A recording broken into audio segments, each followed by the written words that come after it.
आप बड़े साफ और तीखा कहने के लिए जाने जाते हैं, तो आज मैं मानकर चल रही हूं कि ईमानदारी से आप बात कहेंगे।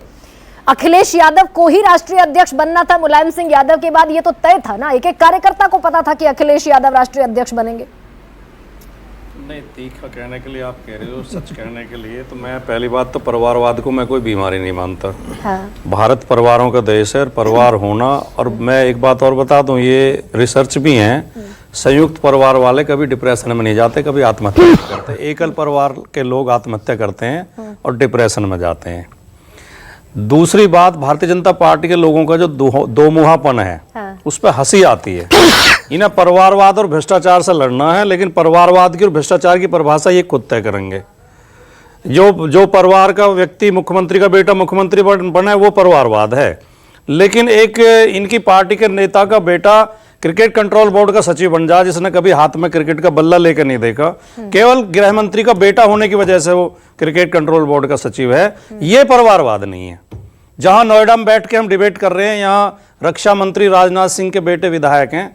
मेरा दावा है, मैं बीजेपी के लोगों को चैलेंज करता हूं, अगर पंकज सिंह ये बता दें कि सेक्टर 39 से सेक्टर 81 के लिए कौन सा रास्ता जाता है, या गांव वजीदपुर से और सरफाबाद के लिए कौन सा रास्ता जाता है, या मुझे गाड़ी में बैठ के बता दें कि ये गांव है और ये सेक्टर है, एक अयोग्य व्यक्ति कोई भी बन जाए, इनके लिए कोई परिवारवाद की दिक्कत नहीं है। तो इन जी ने एक जिक्र किया कि अखिलेश यादव को खैरात में मिली, ऐसा कुछ कहा, आप भी जिक्र कर रही हैं। खैरात वो होती है कि जो आज उत्तर प्रदेश के मुख्यमंत्री हैं, अखिलेश यादव तो हो सकता है उनके पिता ना भी मुख्यमंत्री होते, ना भी नेता होते, तो संघर्ष करके, राजनीति करके, क्योंकि वो उत्तर प्रदेश के निवासी हैं। लेकिन भारतीय जनता पार्टी के जो उत्तर प्रदेश के मुख्यमंत्री हैं, उनकी गोरखपुर में एंट्री केवल इसलिए हुई कि उनके चाचा कृपाल सिंह बिष्ट गोरख पीठ के महंत थे। और डिंपल यादव क्यों लड़ और रहे थे? वो उनके चाचा वहां से सांसद हुए। डिंपल यादव क्यों लड़ रहे थे? कृपाल सिंह उनकी कौन सी पॉलिटिकल क्वालिफिकेशन है राजकुमार भाटी? नहीं, मैं बता रहा हूं, उनके चाचा कृपाल सिंह बिष्ट ने अपने भतीजे को लाके मठ का महंत बनाया, गोरखपीठ का, मान लिया, और उन्हें ही सांसद बनाया अपनी सीट से। इसलिए आज वो मुख्यमंत्री हैं, नाम चेंज करके योगी आदित्यनाथ हो गए, वो अवैधनाथ हो गए थे कृपाल सिंह बिष्ट। नहीं, आपने एक तो मेरे पहले सवाल का जवाब नहीं दिया। मैं दोनों सवालों का जवाब दूंगा। आपको ये पता था ना, एक एक कार्यकर्ता को पता था 2016 में चुनाव आयोग में, नहीं पता था 2016 में, मैं बता देती हूँ आपको, 2016 में चुनाव आयोग में पिता के अगेंस्ट जाकर पुत्र खड़ा हो गया कि पार्टी मेरी है।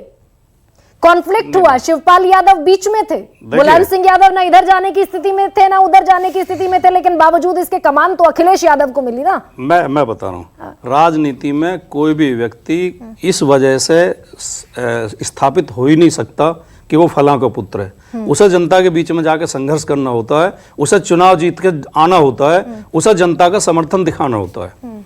अखिलेश यादव भी, हम खुद वोटर थे, समाजवादी पार्टी के कार्यकर्ताओं ने वोट डाल के बाकायदा उन्हें चुना, ऐसे ही नहीं बन गए वो कि उनके बेटे थे, और काफी संघर्ष हुआ था, उन्हें लड़के उन्होंने पार्टी के अध्यक्ष बने। वो कार्यकर्ताओं के पास कौन सी पॉलिटिकल क्वालिफिकेशन थी? अच्छा, अब आते हैं इस बात पे। आप ये कह सकते हैं, अगर भारतीय जनता पार्टी के लोगों को सचमुच देश की चिंता और लोकतंत्र की चिंता है, तो वो ये कहें कि पार्टियों में आंतरिक लोकतंत्र होना चाहिए, तो हम भी सपोर्ट करेंगे। लेकिन वो जब केवल अपनी कमियों को छिपा के दूसरे के ऊपर निशाना साधते हैं, तो इससे लगता है कि वो चालाकी कर रहे हैं, राजनीति कर रहे हैं। भ्रष्टाचार खत्म हो गया, परिवारवाद या कोई भी बुराई राजनीति खत्म होगी तो वो संस्थाओं से होगी। आपके मुताबिक है गलत परिवारवाद?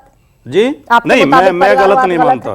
परिवार बहुत अच्छी चीज है, और अगर परिवार गलत है तो भारतीय जनता पार्टी के लोग ये घोषणा करें कि किसी परिवार वाले को टिकट नहीं देंगे और किसी परिवार वाले से वोट नहीं मांगेंगे, तो मैं मान लूंगा कि परिवारवाद के खिलाफ है। ये करें घोषणा।